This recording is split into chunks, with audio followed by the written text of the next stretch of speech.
$1,000,000.97. Under accounts payable from the general fund, we have bills totaling $51,726.45. In the water and sewer fund, we have bills totaling $6,697.35.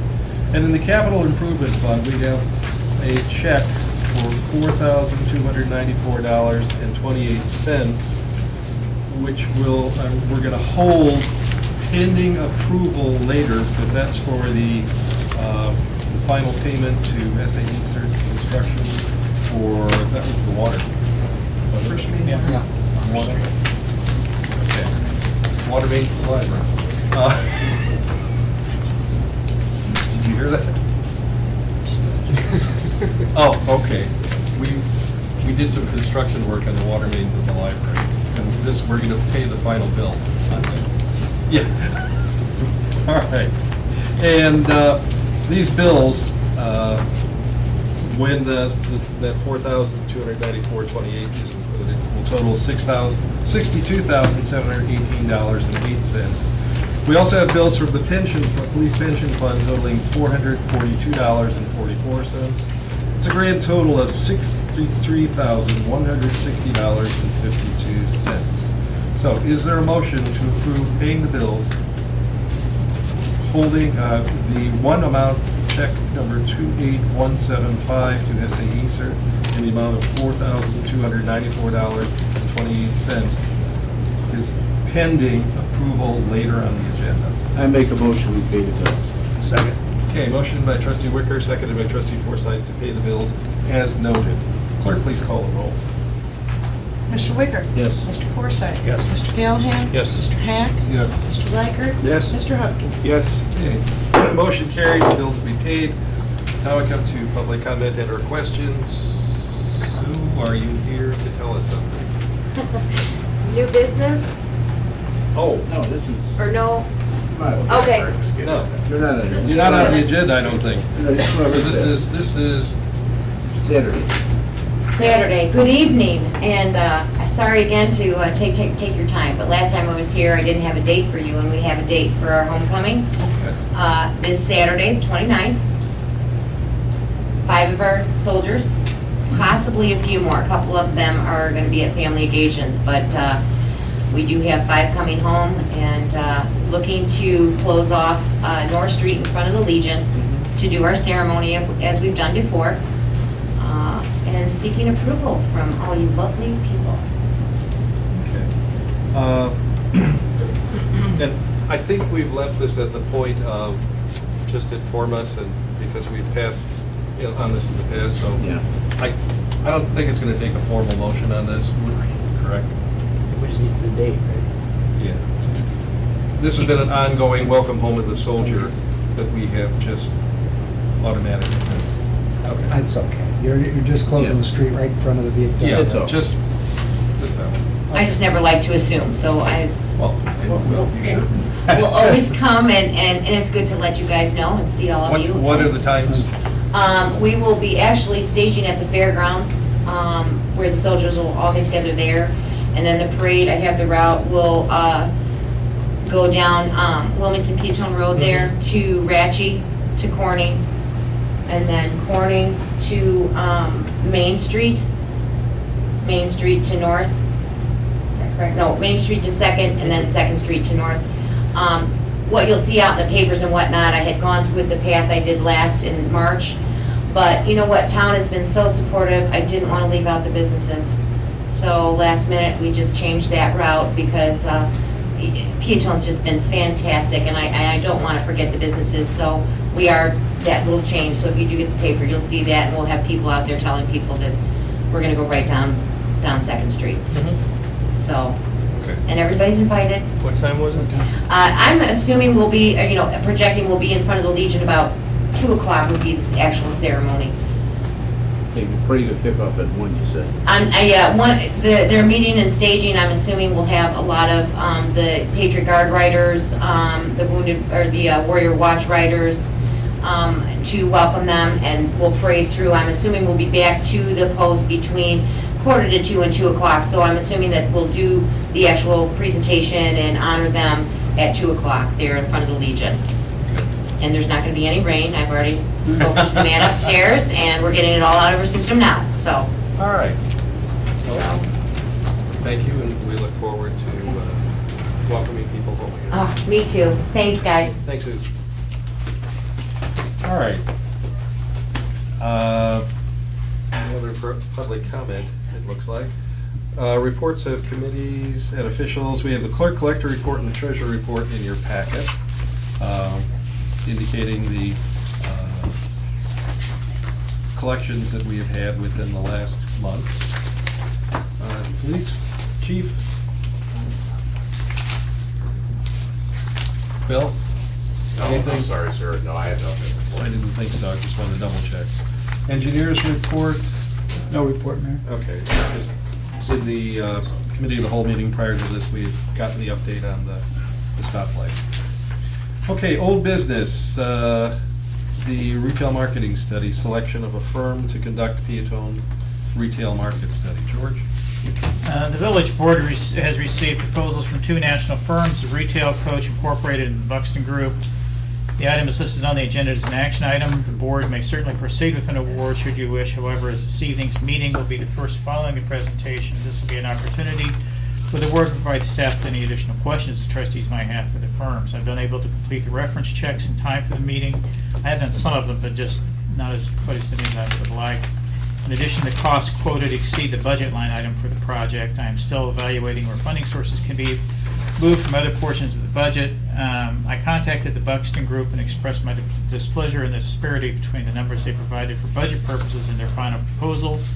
They're reviewing the situation. I have an update to that.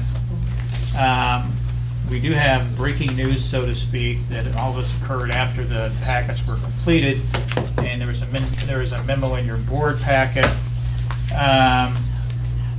There's been substantial activity from both firms just the last day or so.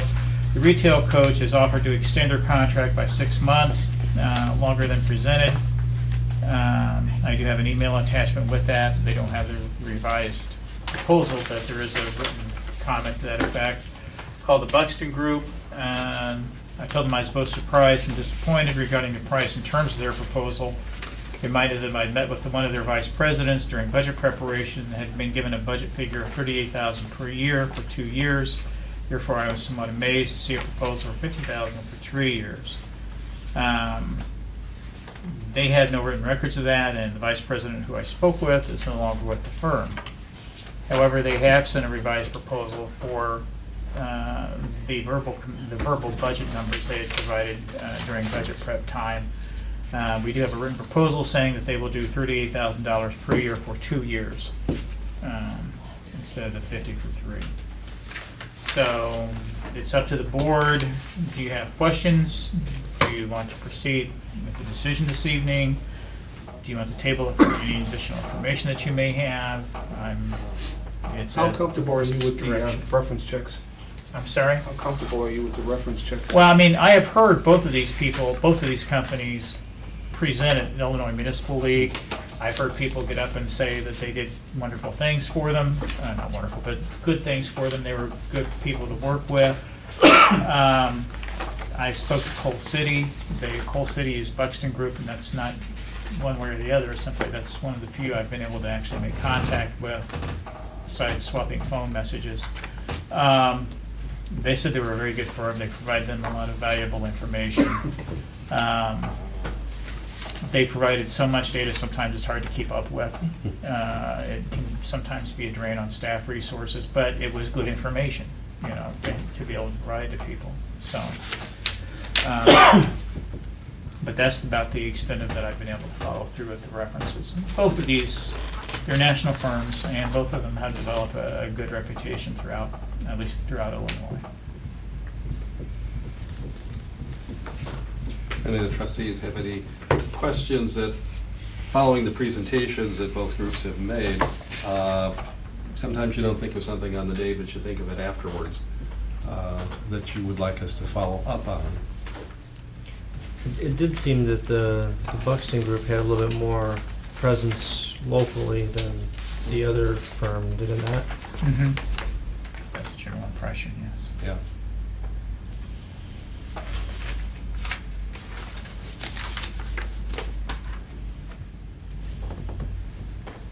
and both firms will tell you, I mean, if you approve it, if you decide to do it to begin with, that's the first question. If you enter into a contract with one of these folks in July, that doesn't mean by August you're gonna have 3 new stores. Both of them have told you that this is an 18 to 24 month process, okay? Just so you're aware of that. That's the expectation. Now, even though one of these companies does have a more local presence, it could also be an incentive for the other company to try to really hit one out of the park on this one and get a foothold around here. So that's something to consider also. Mhm.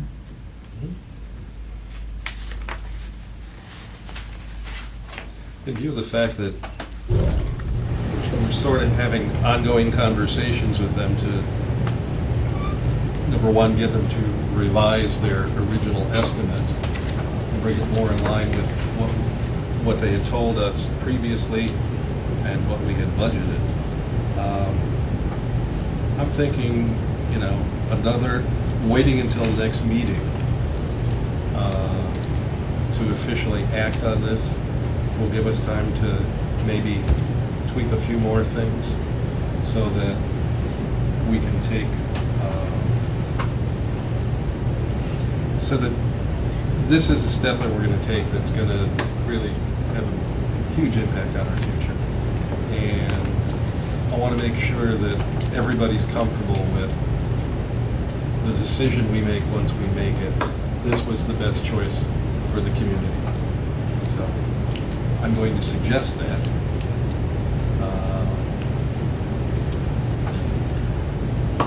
Real quick before we vote. Yeah. Not to do with the vote, but obviously I wasn't here for the presentation for the second firm. But the first firm mentioned that there was a convention in Chicago towards October, September.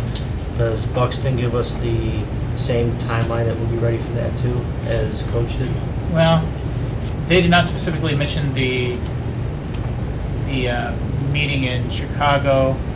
They go heavily with the national meeting in Las Vegas International Conference, which the retail coach would also be going to. I mean, that's just a given in economic development for retail. George, how much time does the retail coach need? Like, if we would table this to make the convention in Chicago, would they still be able to make it by October?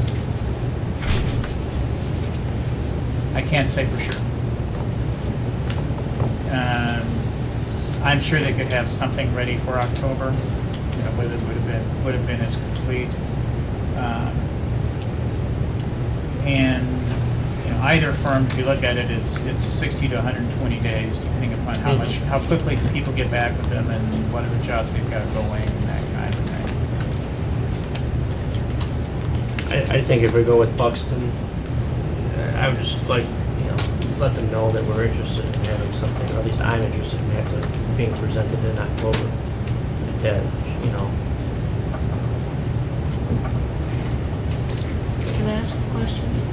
Sure. Do I remember that one of the companies, once the study was done, actually contacted like the businesses and the restaurants to come for us to talk to, and the other one just gave us information and then we made our own contacts? Do I remember that from the president? Neither company will guide you to a firm and sit around the table with you and help bring that firm to the table. Both firms, and I think it was stated verbally here, both firms will provide you the information. They will identify those companies with the data that they've collected that are the best fit for the village, give you the contact people. They will give them, the companies, a heads up, but neither of them are in the direct marketing, field of it. They don't work with you to cut the deal. Now, if there's some incentives that you want to call them up and ask, what do people normally do here, or is this reasonable? They can, a quick phone call, they can give you some ideas like that.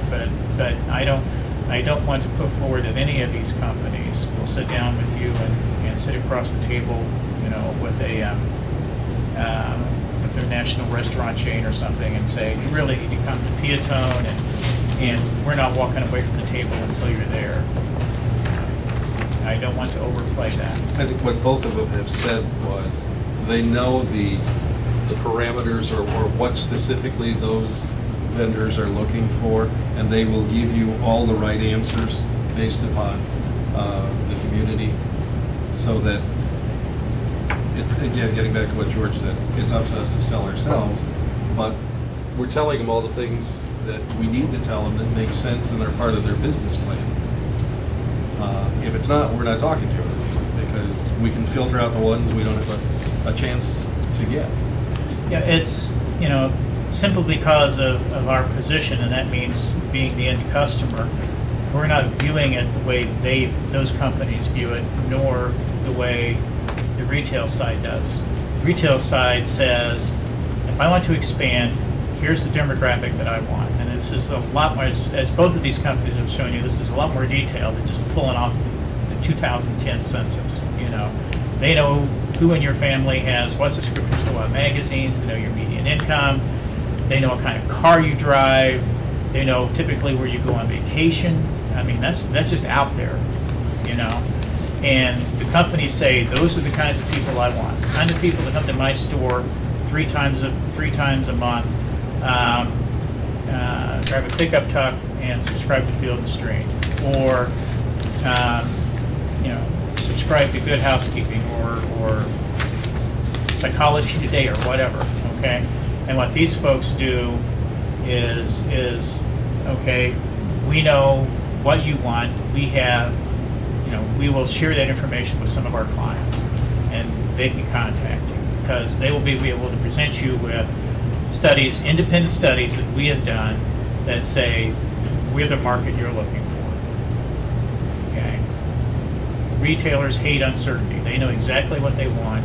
They know exactly how many drive minutes they want it from, that people are prepared to go to their shop. And that's what you're buying, is that information to hand to that person, to that retail person, and say, this, we're the fit that you want. As opposed to handing it to 50 people and 49 of them aren't interested in what we have to offer.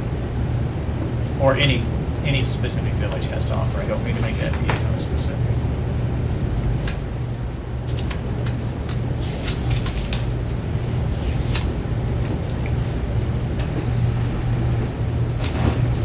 Okay, so what's the pleasure of the board? Make a motion, we table it to the next meeting, first meeting in July. Okay. Wait till she gets the recorder going. Okay, that was a motion by trustee Hupkey to table the decision to the first meeting in July. I'll second it. Seconded by trustee Wicker. Clerk, please call the roll. Mr. Hupkey. Yes. Mr. Wicker. Yes. Mr. Hack. Yes. Mr. Callahan. Yes. Mr. Forsythe. Yes. And Mr. Riker. Yes. Okay. Motion carries. We'll update the trustees with a memo relative to any new information prior to that And meeting. the biggest concern I think we have is the monetary value. We've got to get it locked down in writing. Yeah. Not to go through, told George over the phone. We got to put everything in writing that you guys want. Either company, both companies should do that, right? Yeah. We do have a proposal from, Buxton changed their numbers. We do have a written proposal from Yeah, them. just make sure that we get the contract, right. you get everything you want at the cost. Right. And we'll get copies of any revisions to everybody, so we all have the same data, so that we're making the decision based upon the same facts. And if you have any questions, things you want me to find out, let me know. Okay. All right, we'll move on to the agenda then. Under new business, the next item is the 2013 paving program, establishing the scope of work. George?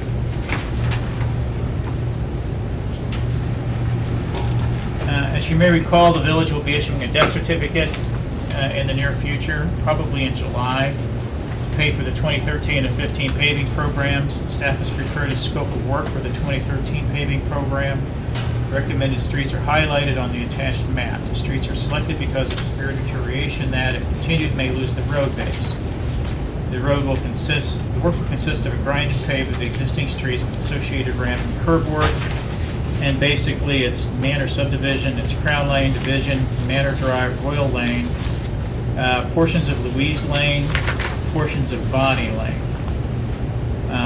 Those have got pretty severe deterioration on them.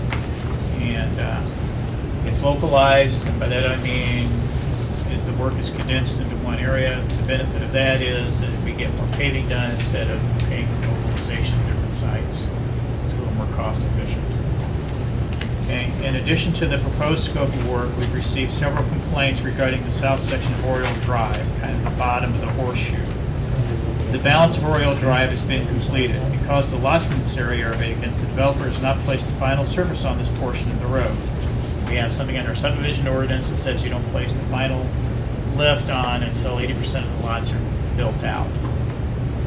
Okay. However, the existing base coat was never intended as a permanent wearing surface. Accordingly, the base has degraded. Staff has begun discussions with the representative of the developer in an attempt to have the road work completed. The road should be improved this year. Staff is researching the letter of credit. However, the letter of credit was adopted several years ago and may not suffice to cover the project cost. The board wants to ensure Oriole Drive is completed this season. We may want to include the work of Oriole Drive as an option in our scope of work. The option would be engaged at the village's sole discretion. In the event the developer does not complete the work on his own initiative, the developer can complete the work and address the developer for compensation. In discussing the responsibilities of the developer, I do not intend to apply an adversarial relationship where none exists. However, the board wants to absolutely ensure the work is completed this season. The Oriole work should at least be included as an option in the paving program specifications. The nuts and bolts of it are, we're in discussions with the developer, with his representative. He may well say, yeah, I'll do it, and that's the end of it. But should he not say that, or should he not say it in time for this season, and the village wants to do it, and then pull whatever smaller amount of letter of credit remains on that project and have him pay for the remainder, then we really need to include it as an option in our bidding. Because otherwise, it's when we develop a scope of work for a paving project, we need to be as inclusive as we can. There's some things in state code that says if you start adding stuff on after the fact, above a certain percentage, then you really should have put out to bid 10%. Okay. So all I'm saying is, so if we don't include it now, if we decide, the board decides we really need to get this done, then we're all talking about going out to bid again. Okay, which means another 45, 60 days. And on top of that, we're probably paying a little bit more because it's a smaller project. We've got the same mobilization. Okay, we've got the same overhead costs. Placing it as an option does not mean it's an option at the board's sole discretion. You make the decision at a later date whether you want to have that work done or not. Okay, and that's what I'm saying. So we've got two questions here tonight. One, the regular scope of work, is that satisfactory, and can we authorize Robinson to proceed with that, to develop the specs? And two, and if not, what do you want the scope to be, so we can go back and research it? And two, do you want to include Oriole Drive as an option or an alternate option, probably is the better term,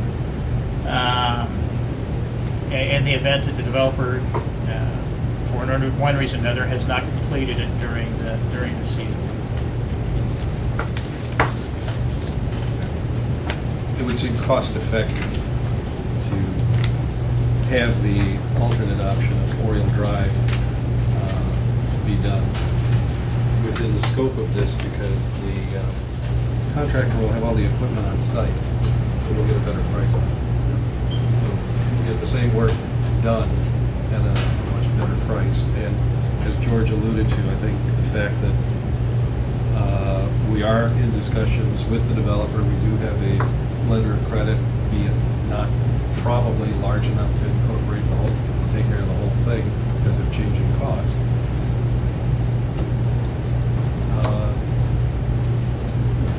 It's kind of a common sense thing. Is there a motion to approve the scope of work as outlined with the alternate option of doing the work on Oriole Drive? So moved. Second. Okay, motion by trustee Reichert, seconded by trustee Wicker to proceed with the scope of work as outlined with the alternate option of including Oriole Drive as noted.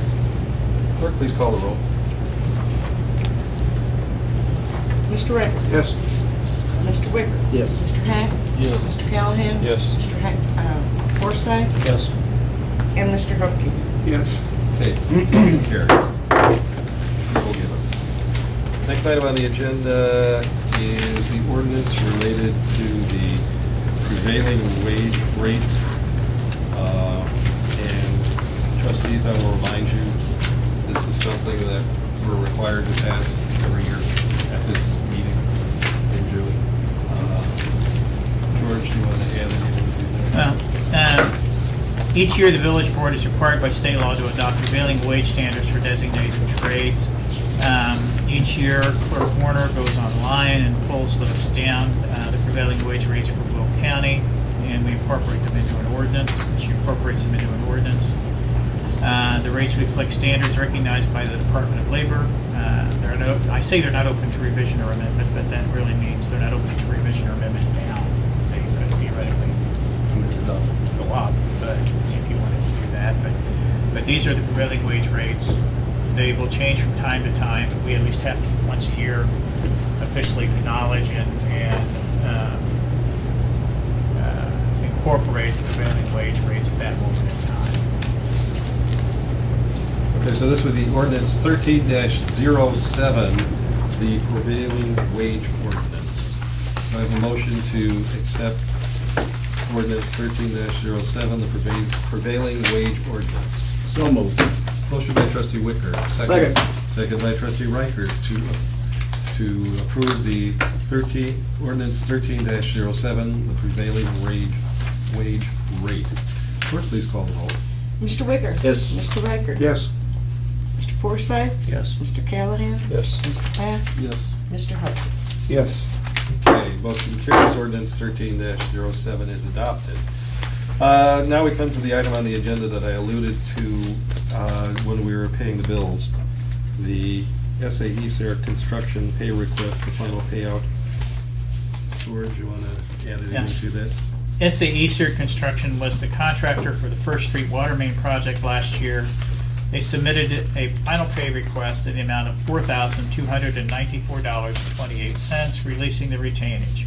Staff has reviewed the work and found it acceptable. We recommend approval of the final pay request to close out the project.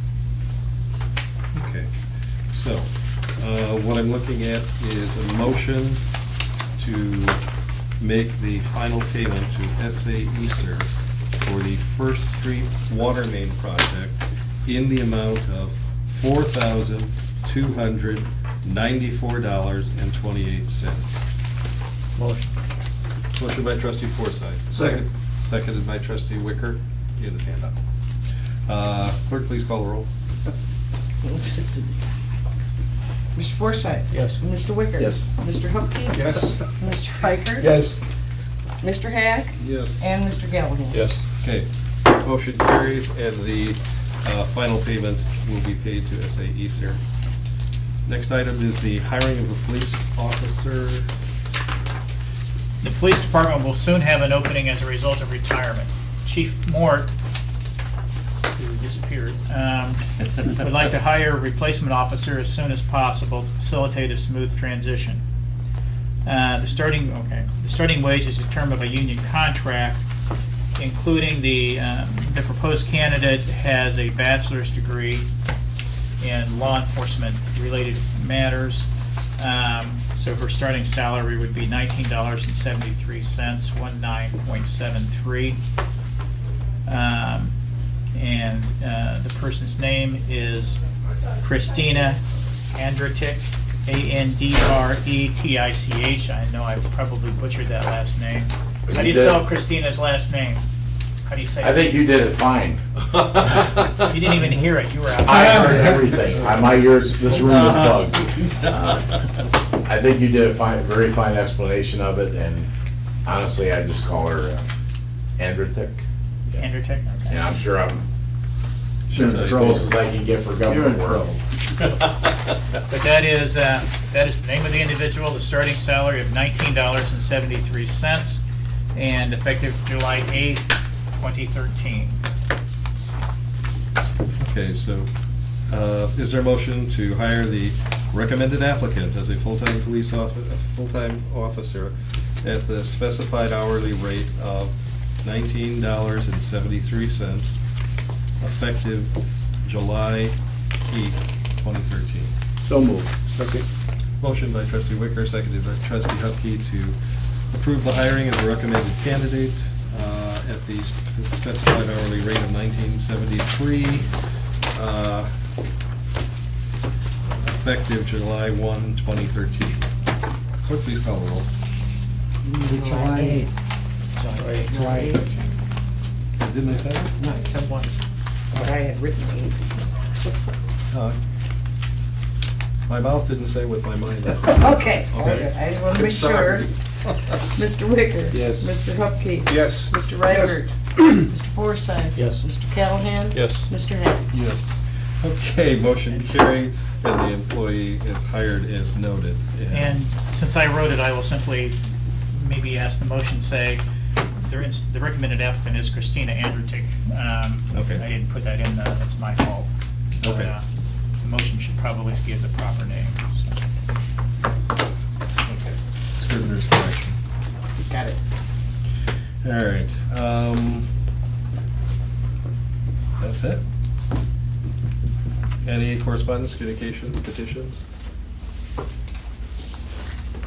Only thing I will add is George and I went up to the Ileana P3 forum, the private-public partnership forum, where it was presented to vendors from across the nation to bid, offer proposals relative to the Ileana Expressway. And it was well attended. They had some 600 people, and that included people like us who were elected officials, but an awful lot of vendors. We went through the exhibitors area and met some of them. And we also heard from the governor of Indiana, the governor of Illinois, and the transportation department heads, and the finance department head from Indiana, who has done at least 2 other public-private partnership things and has pretty good experience with it. Better than the parking meters in Chicago, I will tell you. Okay? So I'm just updating you on that. We were able to contact some people to let them know that who Peotone is and that we're there. Okay? And that's it. So, any other announcements? Water bills go out the end of the week. Water bills are coming, due by the end of July.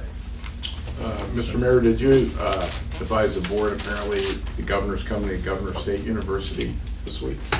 Is he? Are you aware of that for an airport meeting? Yeah, they're doing a meeting tomorrow at Governor's State, which all the officials in the area have been. Okay, I didn't know if Invited. everybody knew he was coming, because they said it on our police network. Oh. Okay, yeah, it's from 10 o'clock until noon. You might have to do some And crowd it's an control. update on the legislation and the like, with what's going on. IDOT's putting it out. So, we will hear more about that tomorrow. Other questions or comments? Okey dokey, then I will entertain a motion to adjourn the June 24th, 2013 Village of Peotone Board meeting. Motion. Second. Motion by trustee Hupkey, seconded by trustee Forsythe to adjourn the Village of Peotone Board meeting for June 24, 2013. Clerk, please call the roll. Mr. Hupkey? Yes. Mr. Forsythe? Yes. Mr. Callahan? Yes. Mr. Hack? Yes. Mr. Wicker? Yes. Mr. Reichert? Yes. Okay, meeting adjourned. Go home.